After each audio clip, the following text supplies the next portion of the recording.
নমস্কার বন্ধুরা, moms kitchen blog থেকে সবাইকে স্বাগত জানাচ্ছি।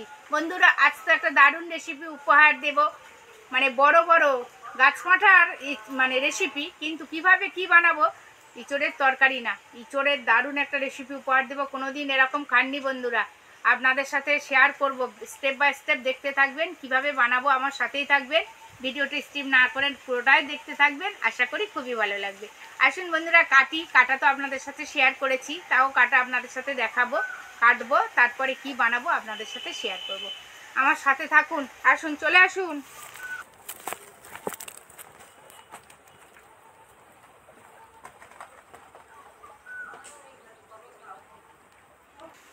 ইঁচড়টা নিয়ে তো চলে এসেছি, এবার কিভাবে কাটি দেখতে থাকুন। সবার আগে জলের মধ্যে একটু হলুদ গুঁড়ো দিয়ে দিচ্ছি।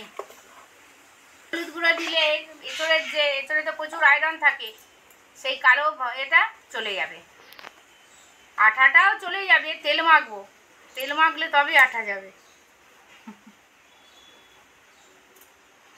এটাই হচ্ছে আসল তেলটা। না, এবার দু টুকরো করে কেটে নেব।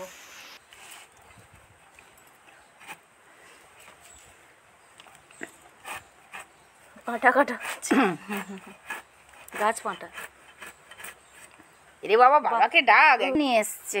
দারুণ এঁচড় না? হ্যাঁ, আঠা একদম ভর্তি, দারুণ। এই আটা আশীর্বাদ আটা নিয়েছি। এ বাবা, যে কোনো আটা সবার আগে এই আটার মধ্যে, কাঁঠালের আটার মধ্যে ছড়িয়ে দেব।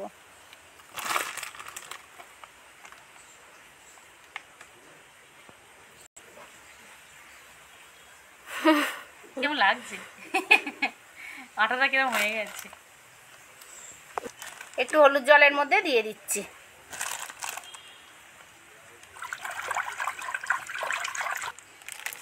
এবার আধগানা ইঁচড় আবার আধগানা করে নিচ্ছি।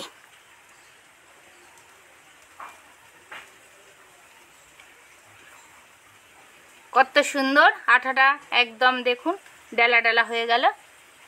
এবার এইগুলো টুকরো টুকরো করে হলুদ জলের মধ্যে ফেলে দেব।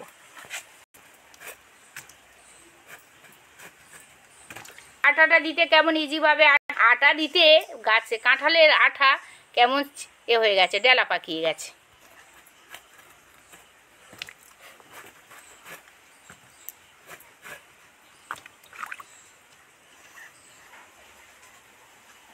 ছোট্ট ছোট্ট টুকরো করে কেটে নিচ্ছি।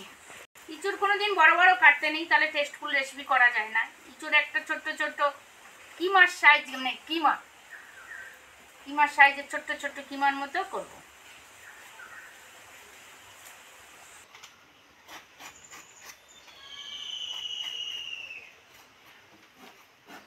যতটা পারবেন এই যে ফুট ফুট ফুট ফুট বাদ দেওয়ার চেষ্টা করবেন, তবেই টেস্টি হবে।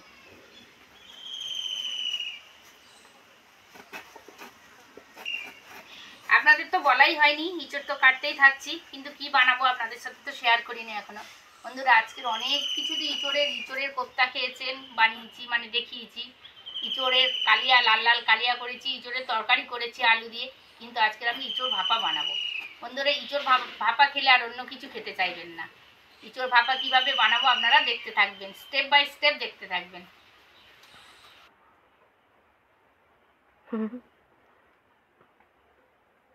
সত্যি মনে হচ্ছে তোমরা পাটা কাটছো।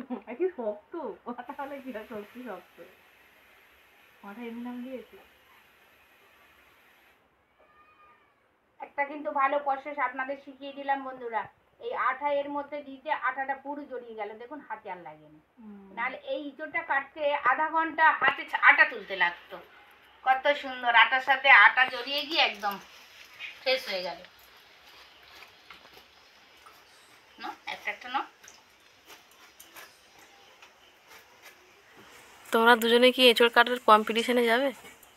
আমি তো যাব, হোলি যাবে, তুমিও নাম দেবে। আমি তো নাম দেবো, তারপরে তুমিও নাম দেবে। মা তো ফার্স্ট।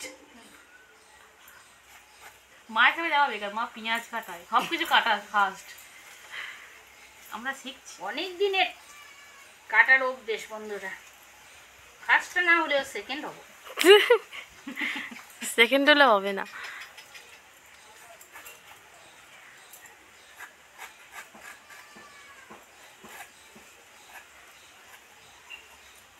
মা যদি কোনোদিন স্টেজে ওঠে মানে এইসব কম্পিটিশানে, বাবা টেনশানে প্রেশার হাই হয়ে যাবে। বলে হেরে যাবে না, জিতে যাবে।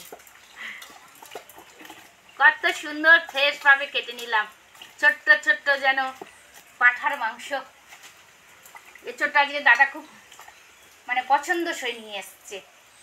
গায়ের এই গায়েগুলো যত ছোট্ট ছোট্ট দানা হবে কাঁটা হবে, ততই এঁচোড় একদম কচি হবে। দারুণ জিনিস নিয়ে এসছে দাদা। দাদাকে বলা হয়নি, দাদাকে বললে যে কি খুশি হবে যে ভালো হয়েছে। বাবা শুনলেই বলবে হ্যাঁ দেখে দেখে এনেছি, দেখে দেখে নিয়ে এসছে। সত্যি আটা লাগেনি গো হাতে, হয় সত্যি আটা অনেক কাজে দেয়। ওই তো গেল, আসুন কি করি দেখতে থাকুন। এটা নিয়ে এবার হলুদ জলের মধ্যে ভাপাতে দেব। বাবা টমেটোটা দাও আমার হাতে। কাটবে না? না দা, একটা গোটা টমেটো নিয়ে নিলাম। হলুদ গুঁড়ো তো জলের মধ্যে দিয়ে দিলাম। এবার এই এঁচড়গুলো যে আটা আর হলুদ জলের মধ্যে রেখেছিলাম সেটাই উঠিয়ে দিচ্ছি।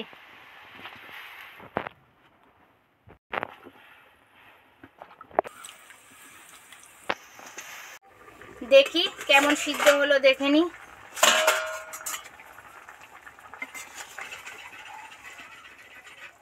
মোটামুটি সিদ্ধই কমপ্লিট হয়ে এসছে, এবার নামিয়ে নিচ্ছি।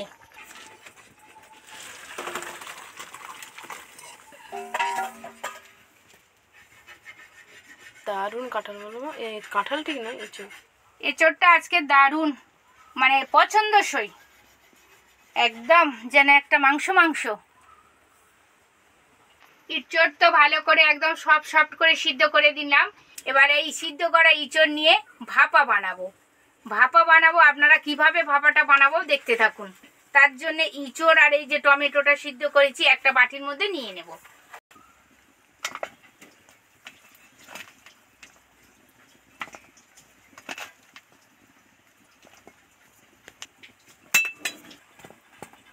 ভাপা ইঁচড় তো নিয়ে নিলাম। এবার এর মধ্যে কিশমিশ, কাজু, চালমগজ বাটা অ্যাড করব।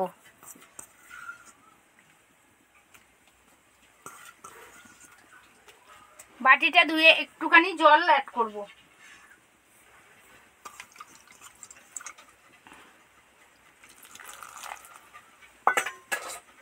আদা রসুনের পেস্ট একটুখানি দিয়ে দেব।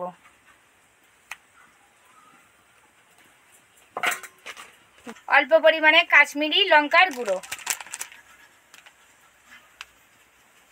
টেস্ট হওয়ার জন্য এমনি লঙ্কা গুঁড়ো,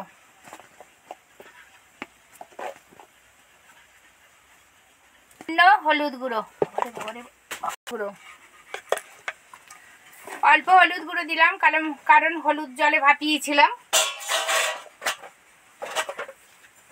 একটুখানি এক টুকরো বাতাসা,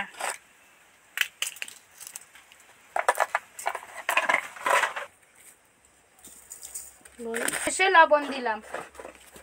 ভালো করে মাখাতে থাকবো। হ্যাঁ দাঁড়াও, সামান্য পরিমাণ জিরে ধনে মরিচ গুঁড়ো, ভালো করে ধরে ধরে ম্যারিনেট করব। এবার সামান্য পরিমাণে টক দই,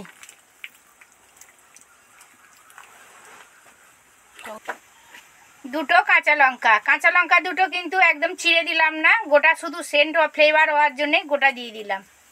দিয়ে ভালো করে ম্যারিনেট করব।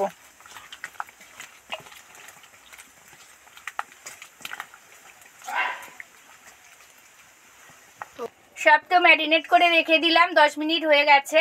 এবার কড়া গরম হয়ে গেছে, কড়াতে তেল দিয়ে দিচ্ছি।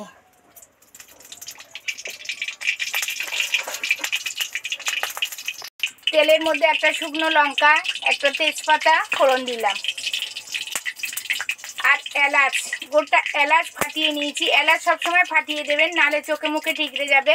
3টে এলাচ ফাটিয়ে দিয়ে দিলাম।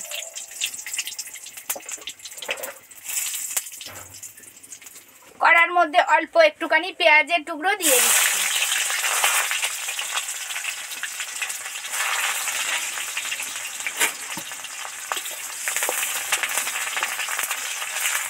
গুলো একটু সফট হওয়ার জন্য অল্প পরিমাণে নুন দিচ্ছি, কারণ ম্যারিনেট করার সময় নুন অ্যাড করেছিলাম, তাই অল্প পরিমাণে নুন দিয়ে দিলাম। সব কিছু তো ভাজা ভাজা হয়ে গেছে, দারুণ ফ্লেভার বেরিয়েছে। এবার এই ম্যারিনেট করা এঁচোড়ের টুকরোগুলো এর মধ্যে ছেড়ে দেব।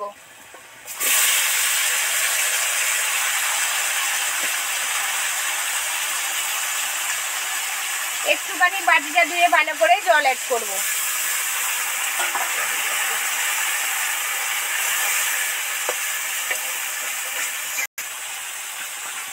একবার শুধু নেড়ে চেড়ে দেব, দিয়ে অল্প আঁচে ঢাকা দিয়ে রেখে দেব। নিবু আঁচে তো বসিয়ে রেখেছিলাম, টুকবুক টুকবুক করে ফুটছে, দেখি কি তরকারির কন্ডিশন।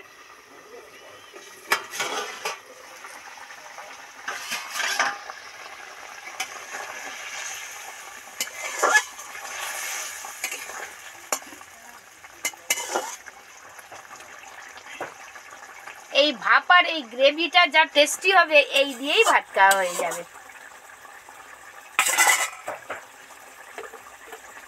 কম তো হয়ে গেছে, এবার এর মধ্যে 1 চামচ ঘি অ্যাড করছি।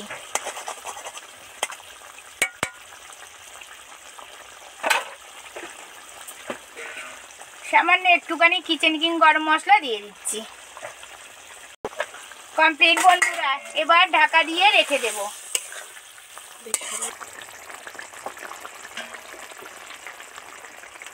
ঢাকা দিয়ে এবার রেখে দেব, যাতে না এই গন্ধটা উবে যায়, কিচেন কিং গরম মশলা আর ঘিয়ের গন্ধ। ঢাকা তো দিয়েই দিলাম, এবার যখন সার্ভ করব তখন ঢাকাটাই খুলবো। বন্ধুরা অনেকভাবে তো ইঁচড় খেয়েছেন, কিন্তু আমি যেভাবে রেসিপিটা বানালাম স্টেপ বাই স্টেপ দেখলেন, সেইভাবেই বানাবেন।